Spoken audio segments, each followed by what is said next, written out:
Have you ever wondered what happens to those who survive the unimaginable?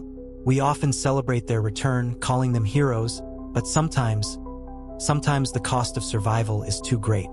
Picture this: a soldier who fought valiantly in a war that wasn't just between nations but between species, humanity against alien invaders.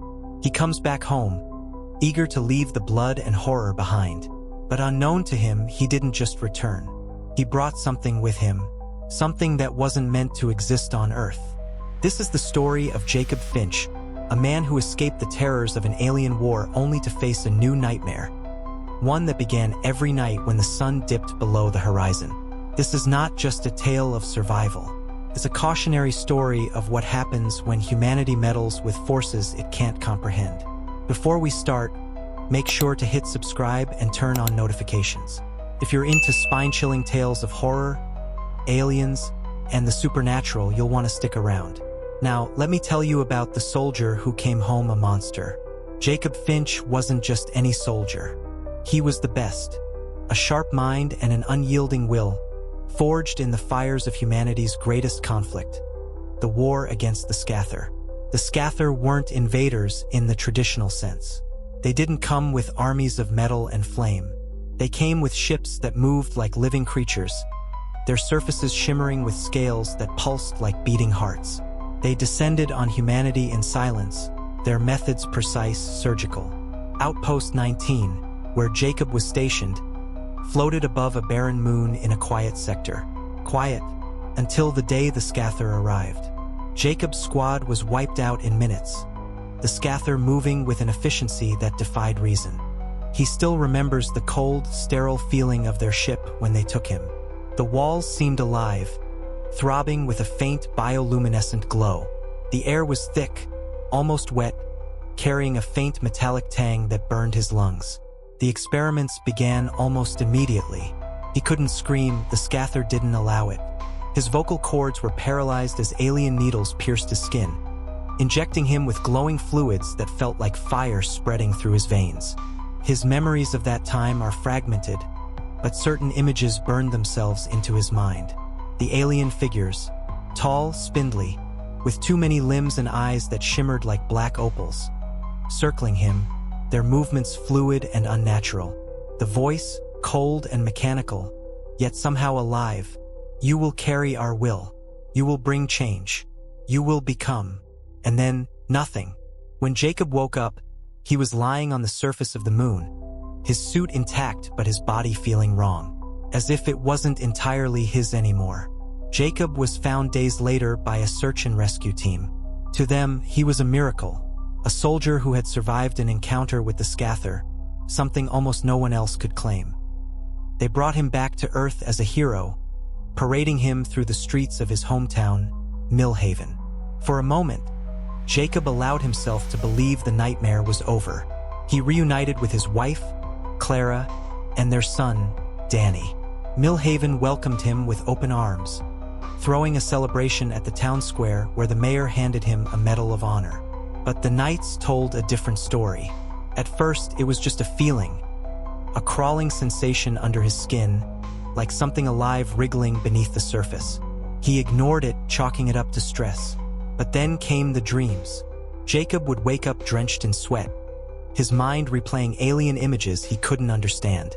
Symbols etched in green fire, voices whispering in a language he didn't know but somehow understood. One night, he woke up in the woods behind his house, his hands covered in blood. He didn't remember how he got there. The next morning, the local paper reported a mutilated deer found near that very spot. Desperate for answers, Jacob installed a camera in his bedroom. What he saw the next morning turned his stomach. The footage began with him lying still, breathing heavily as he slept. But then, as the clock struck midnight, his body began to contort. His skin rippled unnaturally, as if something beneath it was trying to claw its way out. His fingers stretched into grotesque claws, his jaw unhinged to reveal rows of serrated teeth, and his eyes, oh his eyes, glowed with an otherworldly blue light that seemed to pierce the camera lens. The creature he became was unrecognizable, a horrifying fusion of man and alien. It didn't linger in the room. It left, Jacob traced its path the next day. Broken fences, a trail of blood, a farmer's livestock slaughtered, their bodies mangled in ways no animal could manage. He tried to rationalize it. Maybe it wasn't him. Maybe this was all some bizarre coincidence. But deep down, he knew the truth. Millhaven was the kind of place where nothing ever happened. The only newsworthy events were the occasional county fair or an overly enthusiastic PDA bake sale. It was a town of white picket fences, tree-lined streets, and a population of folks who believed in small-town virtues. But that idyllic image was shattered the moment the killings began. The first victim was a dog, a German shepherd belonging to old Mrs. Crenshaw. It was found torn apart near the edge of the woods, its body savaged beyond recognition. The sheriff chalked it up to a wolf or a bear, though no one in Millhaven had seen anything like that in years. Then came the livestock, cattle and sheep mutilated in ways that even the most hardened farmers couldn't stomach. But the real terror began when it wasn't animals anymore. The night Millhaven lost its first person, a teenage girl named Emily Harper. Something shifted in the town. Her body was discovered in the same woods, but it was barely a body anymore. The coroner refused to describe the condition publicly, but rumors spread like wildfire. They said she'd been gutted, her insides hollowed out as if something had been feeding on her. Jacob tried to ignore the news. Every report felt like another nail in his sanity, another scream in the cacophony building in his head. But he couldn't ignore the claw marks he found on his own hands when he woke up, or the dark stains on his clothes that stank of blood and decay.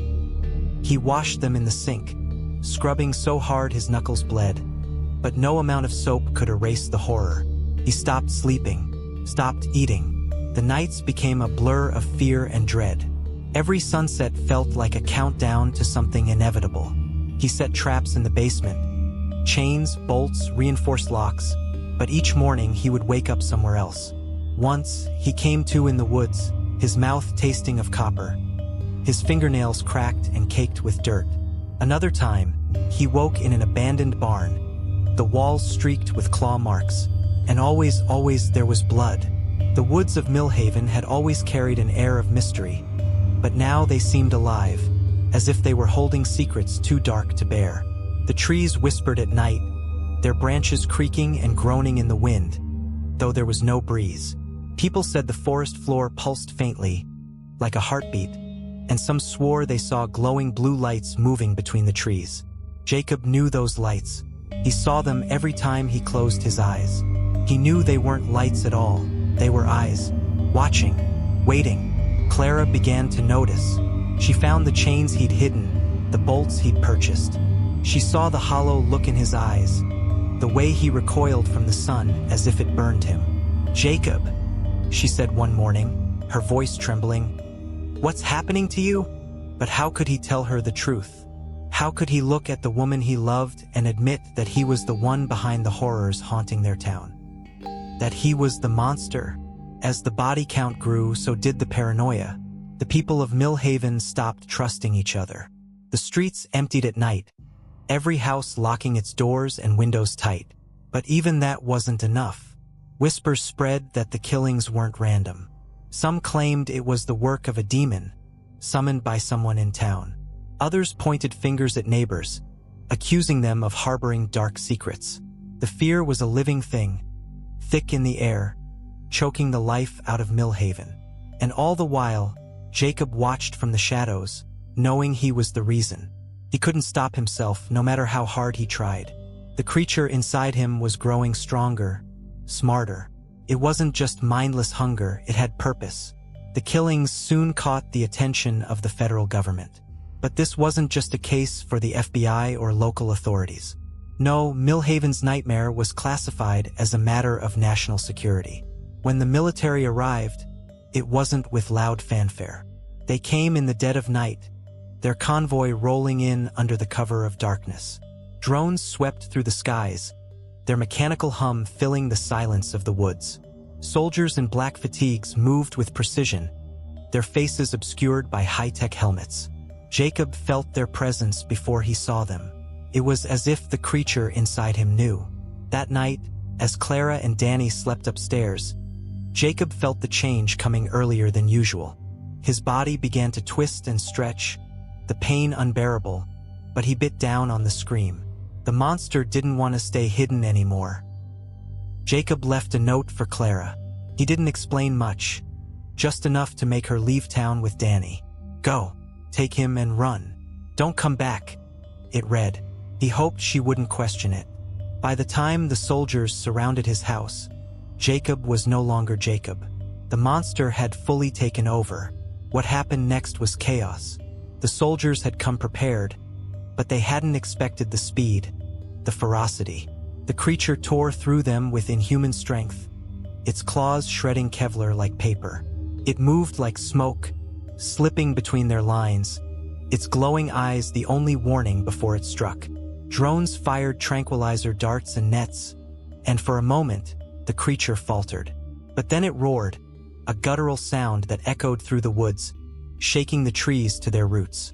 The fight lasted hours, but eventually, the soldiers subdued the beast. It took a dozen tranquilizer darts and a high-voltage electric net to bring it down. When Jacob woke, he was in a lab bathed in harsh white light. The walls were sterile, featureless. Scientists in hazmat suits circled him, their voices muffled behind masks. "You're awake," one of them said. They explained everything. The Scather hadn't just experimented on him, they had created him. A sleeper weapon, a living biological tool designed to sow chaos. And he wasn't the only one. There were others, scattered across the globe, waiting for their time to awaken. But Jacob didn't care about their explanations. All he could think about was revenge. One night, during a routine test, Jacob's captors made a mistake. The monster within him took its chance. It broke free, slaughtering the guards and escaping into the night. Now Jacob roams the shadows. The man he was is gone, replaced by a creature driven by vengeance. His mind is fractured, torn between the man who wants to stop the Scather and the monster that hungers for blood. But one thing is certain, he will find them. And when he does, they will pay for what they've done. And so, the soldier who came home a hero is now a nightmare, haunting the edges of human civilization. He's a monster, yes, but one with a purpose. If you enjoyed this tale of horror and revenge, don't forget to like, share, and subscribe. Stay tuned for more chilling stories. Until next time, be careful what you bring back from the darkness. Some things were never meant to return.